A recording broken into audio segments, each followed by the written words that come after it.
Alt नहीं केवल F5। Good morning students, प्यारे बच्चों।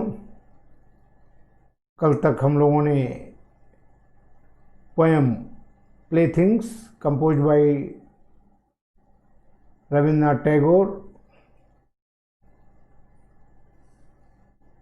को हम लोगों ने पढ़ा, उसका भावार्थ समझा पूरी कविता का। आज हम लोग इस कविता पर आधारित कंप्रीहेंशन क्वेश्चंस और आंसर्स को समझेंगे और पढ़ेंगे। सीधे हम क्वेश्चंस पर आते हैं। Answer the following questions. Where was the child sitting? माने बच्चा कहाँ बैठा हुआ था। What is the child playing with? बच्चा किस चीज के साथ खेल रहा था। What activities was the poet busy in? कवि जो है किन कार्यों में व्यस्त था। What has the poet forgotten? कवि क्या भूल गया था। What did the poet struggle to cross? कवि क्या पार करने के लिए संघर्ष कर रहा था। What do you understand by the phrase the sea of desire? आप ये फ्रेजल वर्ड है जो द सी ऑफ डिजायर, इसका मतलब आप क्या समझते हैं, इसका अर्थ क्या होता है, इसका मतलब क्या है। द सी माने समुद्र, ऑफ डिजायर माने इच्छाओं। इसका मतलब आप क्या समझते हैं।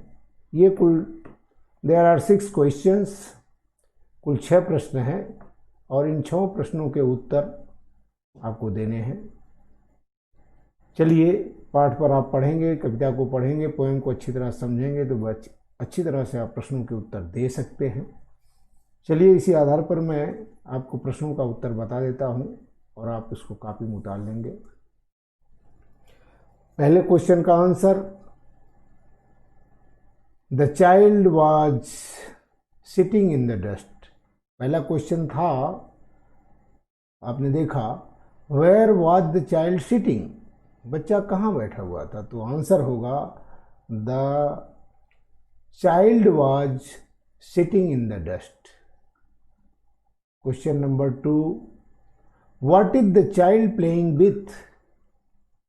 किससे बच्चा खेल रहा है। तो आंसर होगा the child is playing with a broken twig and mud pies. टूटी हुई टहनियों से और मिट्टी की चकतियों से खेल रहा है। नेक्स्ट क्वेश्चन,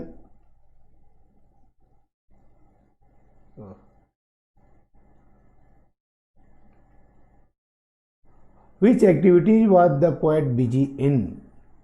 कवि जो है किस प्रकार के कार्यों में स्वयं व्यस्त था। तो आप देखते हैं कवि कहता है कि मैं लेखा जोखा करने में और संख्या आगे बढ़ाने में घंटे बाई घंटे में उसमें व्यस्त था। तो आंसर होगा the poet was busy with his accounts, he was adding up figures by the hour. Next question, what has the poet forgotten? कवि क्या भूल गया था। तो द पोएट, आंसर होगा the poet has forgotten the art of being absorbed in sticks and mud pies. कवि जो है अपने बाल्यावस्था के उन कार्यों को टूटी टहनियों से, स्टिक्स और मिट्टी की चकतियों के साथ खेलने की कला भूल गया था। Next question, what did the poet struggle to cross? कवि जो है क्या पार करने के लिए संघर्ष कर रहा है। तो आंसर होगा the poet struggle to cross the sea of desire. The poet struggled to cross the sea of desire. Next and last question, what do you understand by the phrase the sea of desire? Sea of desire, इस वाक्यांश से आप क्या समझते हैं। तो answer होगा the phrase the sea of desire refers to the longings of a man. कि मानो जीवन कैसा है, कितना लंबा है उसका जीवन, उसकी इच्छाएं कितनी अनंत हैं। They are as much bigger at the sea itself. मानो की इच्छाएं इतनी अनंत हैं कि जितना कि समुद्र जिसे कहा जाता है अपार है, अनंत है, तो समुद्र की असीमता से भी ज़्यादा असीम है मानव की इच्छाएं, जो कभी भी समाप्त नहीं होती। तो वॉइस,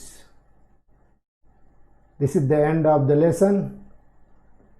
आप लोग आगे इस प्रश्न के बाद जो आगे के वर्ड पावर है और क्वेश्चंस हम लोग कल करेंगे। आप लोग इसको क्वेश्चन आंसर को अच्छी तरह से कॉपी में नोट कर लेंगे। Thank you, all the best.